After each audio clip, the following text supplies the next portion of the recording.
Hello again to my first old world game with my Chaos Dwarfs. Now that I'm starting to play the game a bit more in earnest. So far I only played one. And it was a 500 point game tonight. As we do some tryouts for the Border Patrol tournament I'll be playing in September.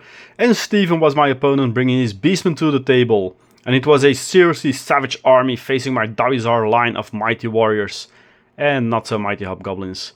While my army had a Senecal with Dark Forged weapon and a Hell Shard, joining a unit of warriors with hand weapon, shield and full command. A unit of 10 Fireglaves at its core. It also brought some Levier along. This was a unit of hobgoblins with hand weapons and shields, and a unit of 10 sneaky gits for some behind the line annoyance. His list consists of a level 1 shaman with demonology on a Tusgore chariot, an additional Tusgore chariot, and a unit of 11 gore with true horn and a standard bearer. His smaller units included a 10-man shortbow herd of Ungor, a Razor Gore, that's a toughness 5, 3 wounds impact hits, and a Dragon Ogre Shard Tag, that's a 3+ save, toughness 4, wound 4 beast. How the heck do I kill those two? And that's a lot of impact hits thundering my way. Well, at least I have the numbers this time, but the question will be if we can hold against a savage slaughter that would come my way. And what better way to have them come my way than hug the hill. We played the second scenario of the tournament pack, in which you either must score the most in 6 turns, or if your army drops below a breakpoint, a tournament special rule. My Dark Forged weapon, in the meantime, turned out to be Hell Forged. As I won the roll, I had to take the first turn and move my regiments a little bit forward to take the charges, and bring the Fireglaves in range in next turn, as the beastmen advanced towards my line. The sneaky gits turned up behind the Dragon Ogre, and together with the glaives managed to take out 3 out of the 4 wounds that the beast has. The Razor Gore, however, charged into the poor hobgoblin slaves, snorting like crazy and missing almost everything. The brave slaves actually holding the line after winning the combat. To add even more insult to injury to the big beast, the lowly hobgoblins took it down in the next round. And as I said it many times and I keep repeating it, don't mess with hobgoblins. But their tribulations weren't over, as it was the Dragon Ogre that now plowed into them.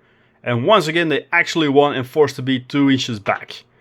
The Infernal Guard and the Senecal prepared themselves for the charge of the Gores and the Shaman on his chariot, while the sneaky gits kept tossing their kitchen utensils at the Ungors. I also did the math, you have 6 turns, 20 multiple shots, so that's 120 nice forks and spoons that they will be throwing at your head during a game.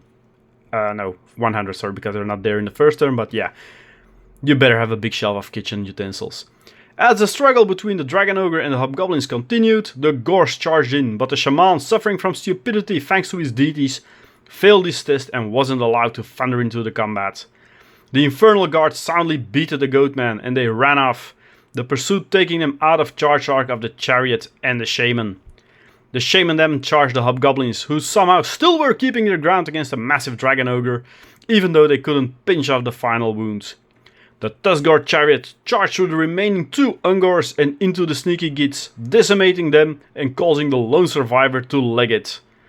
The Hobgoblins were taking too much damage now and ran off the field, the Dragon Ogre in pursuit and off the table for the moment, as the Shaman turned his chariot now towards the Fireglaves on the hill, while the Infernal Guard kept advancing after the now rallied Gores, ready to take them on should they care for another bout. As the Dragon Ogre and the Tusgore joined for the charge on the Fireglaves, the Shaman failed his stupidity test once again, and he was down to his last wound after a mighty volley of the guns. The charge did come though with the other 2 units, and the Dragon Ogre was gunned down in the stand and shoot, while the Tusgore Chariot charged in, but failed to trouble the armored Dawizar too much. The combat died in this last turn for the Beastmen.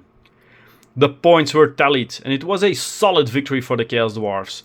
We had only lost both Hobgoblin units, mounting up to a measly 108 points, while Steven had lost the Dragon Ogre, the Razor Gore, and under a quarter of his unit for Ungors, and his general being under a quarter of his starting wounds.